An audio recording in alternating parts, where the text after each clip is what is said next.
ভিতরে কিছু সন্ত্রাসী স্টকিং করছে এবং তারা কোনো একটা কিছু করার প্রস্তুতি নিচ্ছে। এই ঘটনাটি জানার পরপরই আমরা আমাদের দুটি চৌকস আভিযানিক দল সাথে সাথে আমরা বসিলা থেকে আমরা জেনেভা ক্যাম্পে পাঠাই। সেই জেনেভা ক্যাম্পের ভিতরে গিয়ে প্রথমে তারা কিছু দেশি বড় তলোয়ার, ধারালো তলোয়ার প্রায় 60টির মতো জব্দ করতে পারে এবং সেই সাথে তখন এরকম কিছু ছোট ছোট স্প্লিন্টার জব্দ করে এবং 3 জন আসামিকে গ্রেপ্তার করতে পারে। উক্ত 3 জন আসামিকে যখন জেনেভা ক্যাম্প থেকে আমাদের বসিলা আর্মি ক্যাম্পে নিয়ে আসার পরে তখন তাদের কাছে জিজ্ঞাসাবাদে তারা কিছু প্রভাব বিস্তার করার জন্য এবং তাদের কিছু ইন্টারনাল গ্যাং ক্ল্যাশ করার জন্য তারা দেশীয় অস্ত্রগুলো রেখেছে বলে তারা স্বীকার করে। তখন আমাদের মনে প্রশ্ন জাগে যে এই স্প্লিন্টারগুলো কী কারণে, এটার নিশ্চয়ই কোনো ইউটিলাইজেশন আছে। তারপর ফার্দার জিজ্ঞাসাবাদ করার পরে একজন স্বীকার করে যে এগুলো ককটেল বোমা বানানোর জন্য ব্যবহার করা হয়। তখন তারা আমাদেরকে স্পটে নিয়ে যাওয়ার জন্য রাজি হয়। তারপর আমরা আমাদের মোহাম্মদপুর থানার সহযোগিতা নিয়ে মোহাম্মদপুর থানার একটি আভিযানিক দল এবং আমাদের আরও দুটি দল সহ আমরা রাতের 9:30 অভিযান পরিচালনা করি আবার সেই জেনেভা ক্যাম্পে।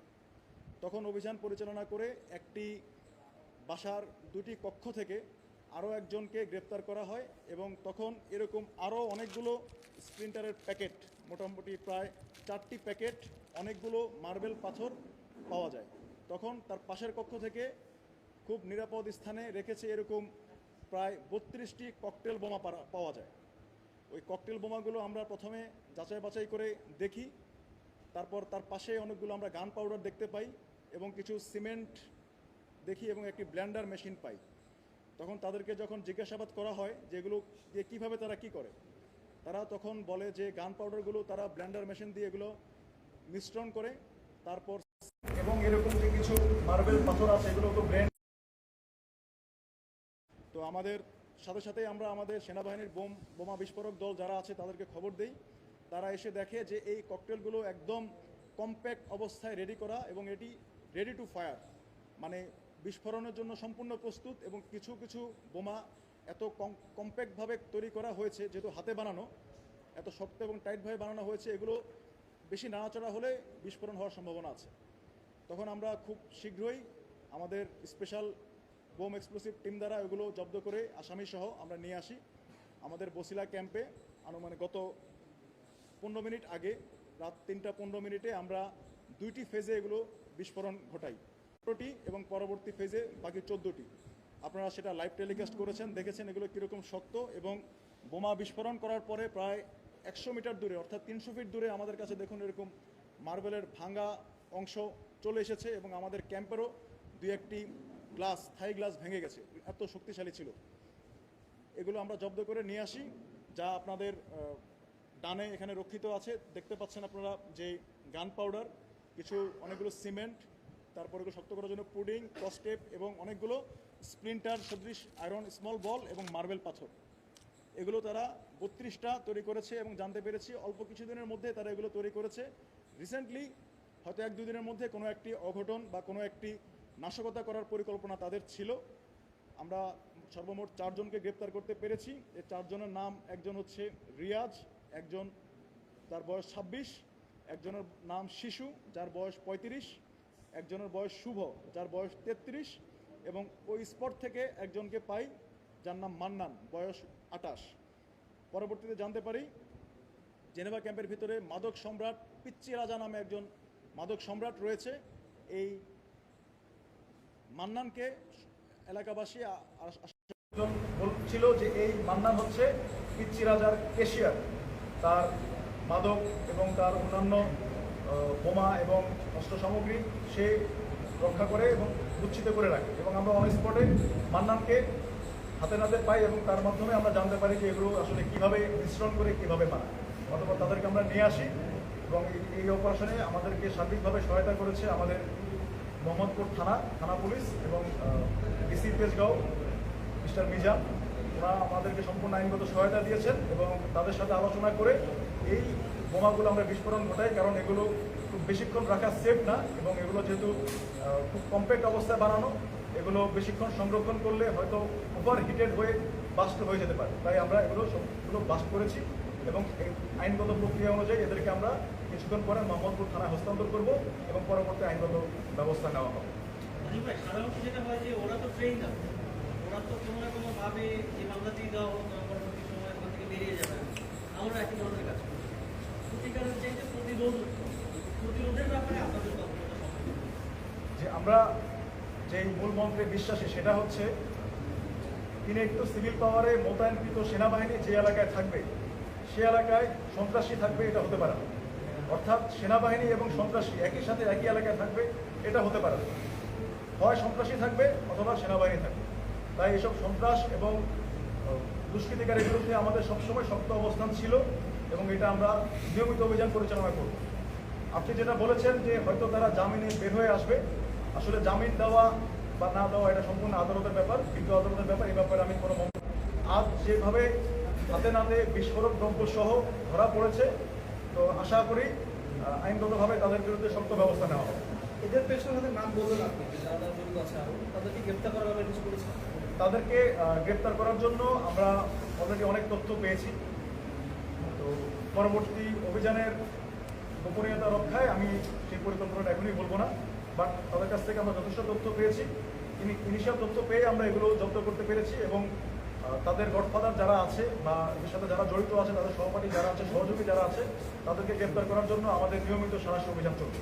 আচ্ছা, প্রাথমিক জিজ্ঞাসাবাদে আপনি বলছিলেন যে নাশকতা করার একটা পরিকল্পনা ছিল, সেটা স্পট কোনটা বা কোথায় নাশকতা করার পরিকল্পনা ছিল, এই বিষয়টা কি জানতে পেরেছি? তারা ইনিশিয়াল জিজ্ঞাসাবাদে বলেছে যে জেনেভা ক্যাম্পে মাদক কেনা বেচা নিয়ে তাদের মধ্যে আধিপত্য বিস্তার করাটা প্রয়োজন, মাসেল পাওয়ার দেখানো প্রয়োজন। তারা সে কারণেই এগুলো তৈরি করেছে যাতে এগুলো করে ভয়ভীতি দেখাতে পারে, এটা তারা ইনিশিয়াল জিজ্ঞাসাবাদে বলেছে। বাট আরও কিছু তথ্য আমরা পাই যেটা আমি এখনই বলবো না, ওইটা আমরা যাচাই বাছাই করে আমরা তারপর ব্যবস্থা নিই। আপনার নাম আর পদবিটা বলেন। যে আমি লেফটেন্যান্ট কর্নেল নাজিব, আমি অধিনায়ক পেশ ইস্ট বেঙ্গল, যেটা বর্তমানে মোহাম্মদপুর, শেরেবাংলা এবং আদাবর এলাকায় মোতায়েনরত আছে। আমার একটা প্রশ্ন ছিল, সেখানে আমরা জানি চুয়া সেলিম এবং গুনিয়া সোহেল এরা দুইজন হচ্ছে মাদকের গডফাদার। এদের মানে হ্যান্ডস যারা আছে এরা মূলত এই কর্মকাণ্ডগুলো করে, তাই এদের ব্যাপারে কোনো পদক্ষেপ গ্রহণ করেছেন কিনা? জি, চুয়া সেলিম, গুনিয়া সোহেল, আরেকটা নাম আছে সেটা হচ্ছে পিচ্চি রাজা। তিনজন হচ্ছে ওখানকার 3টা ব্লকের মাদক সম্রাট। তো তাদেরকে অভিযান পরিচালনা করার জন্য বিভিন্ন সময় আমরা গিয়েছি এবং তাদের অনেক সহযোগীকে আমরা গ্রেপ্তার করেছি। এবং বুনিয়া সোহেলও একবার আমাদের দ্বারা যৌথ অভিযানে র্যাব দ্বারা গ্রেপ্তার হয়েছিল। তো বর্তমানে সম্ভবত সে জামিনে বের হয়েছে। তো তাকে আমরা বের হওয়ার পরে আবার 2-3টি হত্যার ঘটনা ঘটিয়েছে তার দল, আমরা তথ্য পেয়েছি। এবং তার আশেপাশে যারা আছে, তার রাইট হ্যান্ড, লেফট হ্যান্ড, তার ফায়ারা, তার ম্যানেজার, অনেককে আমরা গ্রেপ্তার করতে পেরেছি।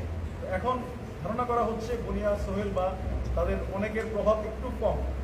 আর এদের তথ্য মতো যেটা জানা গেছে, পিচ্চি রাজা গ্রুপ হঠাৎ করে সক্রিয় হওয়ার জন্য, এগুলো শক্তি প্রদর্শন করার জন্য তারা এই জিনিসগুলো অ্যারেঞ্জ করেছে।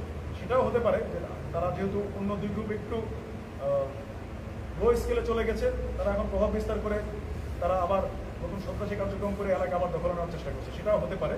আমরা এটা কমপ্লেন্সে নিয়েছি এবং আরও কিছু তথ্য পেয়েছি, সেই অনুযায়ী আমরা ভবিষ্যতে অভিযান পরিচালনা করব। আর একটা গুরুত্বপূর্ণ প্রশ্ন আছে, সেটা হচ্ছে আমরা ক্যাম্পে গিয়েছিলাম, ঘুরেছি, তারা বলছেন যে বাংলাদেশ সেনাবাহিনী যখন অভিযান পরিচালনা করেন তখন দেখা যাচ্ছে মধ্যরাতের দিকে বেশিরভাগ অভিযান পরিচালনা করা হয়।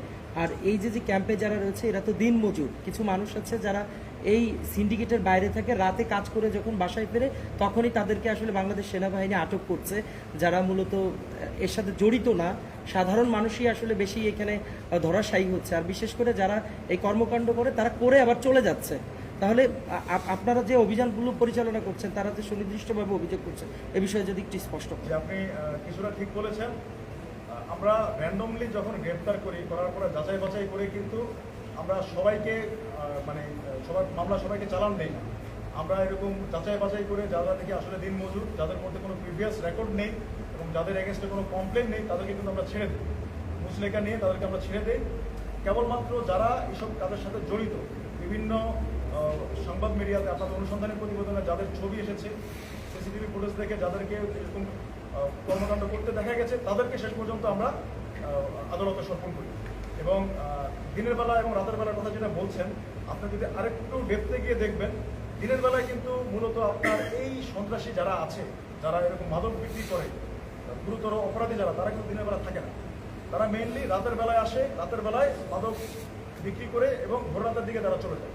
তাই আমরা ম্যাক্সিমাম টাইমে যখন তথ্য পাই এখন তারা আছে, তখন আমরা যাই এবং প্রত্যেকটা অভিযানে 3 থেকে 4 জন, মানে অলমোস্ট 70%-এর মতো আমরা মেইন ক্রিমিনালদেরকে পাই। আজকে যেমন আপনারা দেখেছেন যে 4 জনকে আমরা গ্রেপ্তার করেছি, এখানে কিন্তু নিরপরাধ কেউ নেই।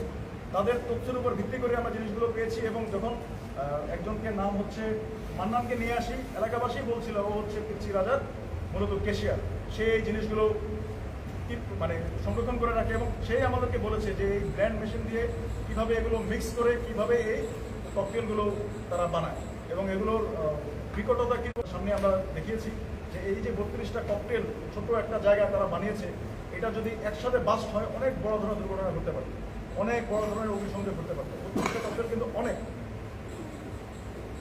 আর এবং এগুলোর মধ্যে খুব ভয়াবহ কিছু স্প্রিন্টার, কিছু ঘাতক পদার্থ ছিল যা মোটামুটি স্পিল ওভার এফেক্ট করতে পারতো অনেক বেশি। ধন্যবাদ। ওকে, থ্যাংক ইউ ভেরি মাচ।